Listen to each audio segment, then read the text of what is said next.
written that the next Middle East war involving Israel, Syria, Iran, and Hezbollah will take place on Lebanese soil. You mentioned that you have interest in Beirut.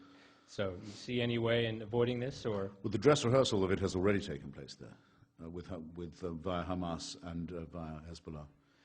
The encouraging thing in Lebanon, at any rate, is that there's a majority, and it was proved again the other day, that believes in civil society, separation of religion from state, good relations with Europe and America, free press, unveiled women, and no private militias within the state, only one national army. They don't want a Hezbollah private Shia militia that's armed and trained by a foreign power, and all that goes with that. So we have to make it our business, I think, to make it plain to people like that that we are on their side and they needn't be in any doubt of it. Now, are we sure that that is what they in fact think or are in fact hearing from Washington? I'm not at all certain that it is. It's a shift in geography now, but staying within the axis of evil. What about the two journalists who are being held in North Korea? What can be done to free them? Well, like everybody else in this drama in Korea, those young ladies are hostages. Everyone in North Korea is a hostage by definition. They're slaves of the state. They're disposable robots and treated and considered as such. But unfortunately, so are the South Korean population because, as most of you will know, the capital city of South Korea, now at last, after a lot of struggle, capital city of a democracy, Seoul, is very, very near the border with North Korea. And it's believed by good judges that North Korea could destroy the capital city, Seoul,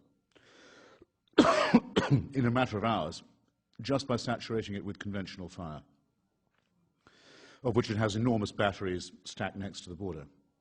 So that if we were to decide to denuclearize the increasingly promiscuous North Korean testing grounds and proving grounds, which we could do in an afternoon ourselves, a very easy thing to take out North Korea's nukes, we don't know that they wouldn't be crazy enough to destroy millions of their fellow countrymen in the South as a revenge. So everyone's a prisoner. Everyone's in a stick-up with a mad hijacker, and no one's willing to call this person's bluff. Now, I don't think this can go on for very much longer. Something has to give in this. Why do I say that? Well, one more such test, either of a missile or a bomb, by North Korea, and the Japanese will say that's it. We can go nuclear too. We know they can.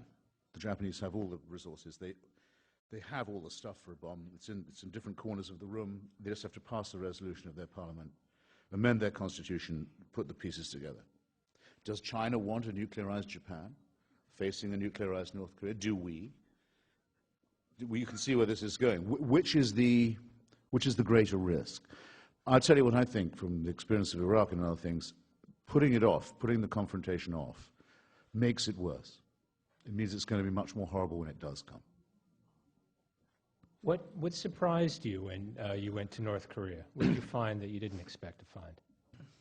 Well, as I say, the awful thing was the confirmation of the cliché. I mean, and again, the way that they commit what the Anglican Church calls acts of supererogation. In other words, doing things they don't really have to do. The first thing they tell you when you arrive is, don't make eye contact with anyone on the street. Don't try and talk to a North Korean. Don't try and strike up a conversation. Now, I don't speak Korean, and they knew that. Very few North Koreans speak English. In any case, it was painfully evident that everyone in North Korea had already got that bulletin. Because they wouldn't make eye contact, they wouldn't agree, they wouldn't look at it. Some children would, because they didn't know or they hadn't taken yet. But so it was unnecessarily crude of them to tell me not to do something that I wasn't able to do in any case, that they'd made sure I couldn't do. And it's not the way that you charm your visiting. After all, to get there, I'd had to pretend to be a fan of the regime. So that was pretty rough. I did not see this happen, but a friend of mine swears to it. Getting tired of, you can't go to the opera, can't go to the TV, you can't go, no movies, nothing except long live the dear leader.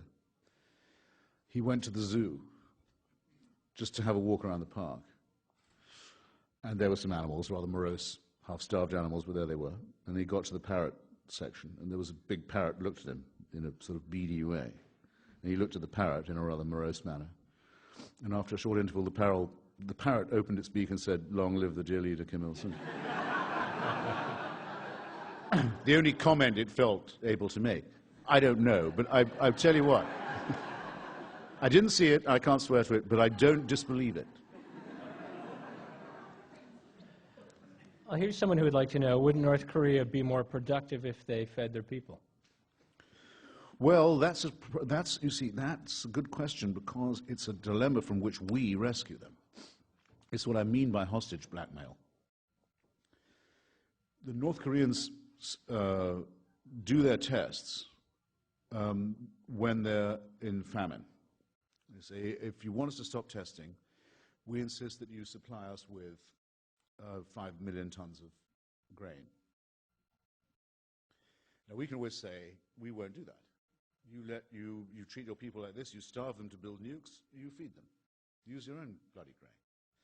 Fine, so then it's on our conscience that the people starve to death. They bet, and they've so far bet correctly, we will, A, go back to the talks, having been insulted by the latest test of the bomb and the missile, and we'll give them the grain. And we stencil on the grain the Stars and Stripes, and it says in Korean, "A gift from the people of the United States."